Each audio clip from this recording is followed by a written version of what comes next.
Episode 18 ended with a startling conclusion. Quantum spin was not inserted into physics as an extra rule. It emerged from the Dirac equation. Episode 19 asks the deeper question: how can mathematics reveal a physical property before scientists fully understand it? Paul Dirac's goal was not to explain spin. He wanted one equation that respected quantum mechanics and special relativity.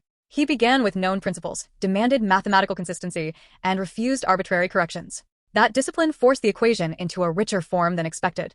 As its structure unfolded, hidden features appeared: multiple components, matrix operators, spin states, and eventually antimatter. We will not yet perform the complete derivation. Instead, we will understand why the equation took its unusual form, what its symbols mean, and why spin emerged as an unavoidable consequence rather than a convenient assumption. The starting point is Einstein's relativistic energy momentum relation: E squared equals P squared C squared plus M squared C to the fourth. Here, E is total energy, P is momentum, M is rest mass, and C is the speed of light. Dirac wanted a quantum equation whose solutions automatically obeyed this relationship. Quantum mechanics treats energy and momentum as operators acting on a wave function. Energy becomes IH bar times the time derivative, while momentum becomes minus IH bar times the spatial gradient. Substituting those operators directly into Einstein's equation produces second-order derivatives in time and space. Dirac searched for something more elegant: a first-order equation in both time and space whose square would reproduce Einstein's relation exactly. That requirement became the doorway to matrices, spinors, and the unexpected appearance of spin. Dirac tried to factor the relativistic energy equation, much as algebra factors a difference of squares. He proposed a linear expression: E equals C alpha times P plus beta MC squared. The symbols alpha and beta could not be ordinary numbers, because ordinary numbers would leave unwanted cross terms when the expression was squared. They had to be matrices with special multiplication rules. To recover E squared equals P squared C squared plus M squared C to the fourth, each alpha matrix must square to the identity, beta must square to the identity, and different alpha matrices must anticommute. Beta must also anticommute with every alpha matrix. In symbols, alpha underscore I, asterisk alpha underscore J plus alpha underscore J, asterisk alpha underscore I equals 0 for I is not equal to J. These rules are not decorative. They are precisely what makes the linear quantum equation consistent with the relativistic energy relation. Once matrices entered the problem, the wave function could no longer be a single complex number. A matrix must act on a multi-component object. Dirac found that the smallest workable structure in 3 spatial dimensions required 4 components. The wave function therefore became a column called a 4-component spinor.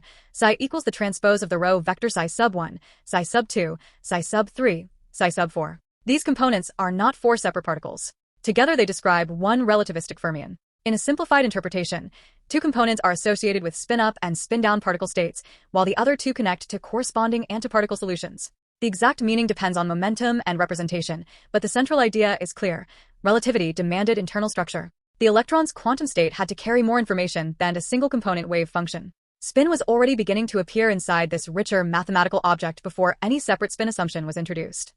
Dirac's Hamiltonian form is written IH bar times partial psi partial t equals, open parenthesis, C alpha P plus beta M C squared, close parenthesis, psi. The left side describes how the spinor changes with time. On the right, the momentum term governs motion, while the mass term couples different components of the spinor. This equation is first order in time and space, exactly as Dirac wanted. When the operator on the right is squared and the matrix rules are applied, the cross terms cancel, leaving Einstein's energy momentum relation. The equation is quantum mechanical because it acts on a wave function and relativistic because its square reproduces the correct energy relation. Most importantly, its matrix structure carries information ordinary scalar equations cannot. That hidden structure is where intrinsic spin begins to reveal itself. The equation can also be written in compact covariant form: open parenthesis I h bar gamma mu partial mu minus m c close parenthesis psi equals 0. The index mu runs over time and the 3 spatial directions. The gamma matrices combine alpha and beta into a form that treats spacetime consistently. Their defining relation is the anticommutator of gamma mu and gamma nu equals 2g mu nu times the identity matrix. This means gamma mu nu plus gamma nu gamma mu equals 2 times the spacetime metric times the identity. The metric g superscript mu nu distinguishes time from space through its signs. This notation is not merely shorter. It makes Lorentz symmetry visible. Observers moving at different constant velocities can describe the same physics using transformed spinors. Spin therefore appears inside a framework built directly from spacetime symmetry rather than from a mechanical picture of rotation. To see spin emerge, place the Dirac particle in an electromagnetic field. Momentum is replaced by momentum minus charge times the vector potential, a procedure called minimal coupling. In the low energy limit, the equation reduces to a form resembling the Pauli equation. A new term appears automatically: minus open parenthesis, q h bar divided by 2m, close parenthesis, sigma b. Here, q is charge, m is mass, b is the magnetic field, and sigma represents the Pauli matrices. This term describes the interaction between intrinsic spin and a magnetic field. No separate spin rule was added. The magnetic moment follows directly, with a g factor of approximately 2 for an ideal point like Dirac fermion. The appearance of sigma b shows that the electron behaves as though it carries intrinsic angular momentum with two measurable projections. Mathematics has produced the same structure that experiments reveal when particles pass through magnetic fields. For a spin 1/2 particle, measuring spin along any chosen axis gives only two outcomes. Along the z-axis, the operator is s sub z equals open parenthesis, h bar divided by 2, close parenthesis, sigma sub z. The Pauli matrix sigma sub z is a 2x2 matrix with 1 and -1 on its diagonal.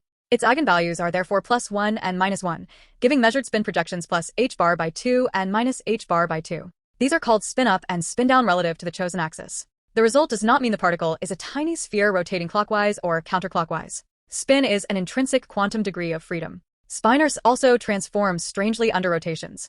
A full 360-degree rotation changes the sign of a spin 1/2 state, while a 720-degree rotation restores it completely. That unusual behavior is not an animation trick. It is a mathematical signature of the spinor representation required by the Dirac equation. Dirac's equation revealed more than spin. Its energy solutions include two branches, E equals plus or minus the square root of p squared c squared plus m squared c to the fourth. At first, the negative energy solutions seemed unphysical. Dirac eventually interpreted them as evidence for a particle related to the electron but carrying opposite electric charge. The positron was discovered experimentally in 1932, confirming one of theoretical physics' boldest predictions. Episode 19 therefore ends with a profound lesson. Dirac did not guess spin and antimatter independently. Both emerged from demanding a quantum equation that was linear, relativistic, and mathematically consistent. The matrices required spinors. Spinors carried spin 1/2 behavior. The energy spectrum opened the door to antiparticles and a deeper symmetry between matter and antimatter. In the next episode, we will derive the equation explicitly, showing how factorization works and how gamma matrix algebra reconstructs Einstein's relation carefully, step by step.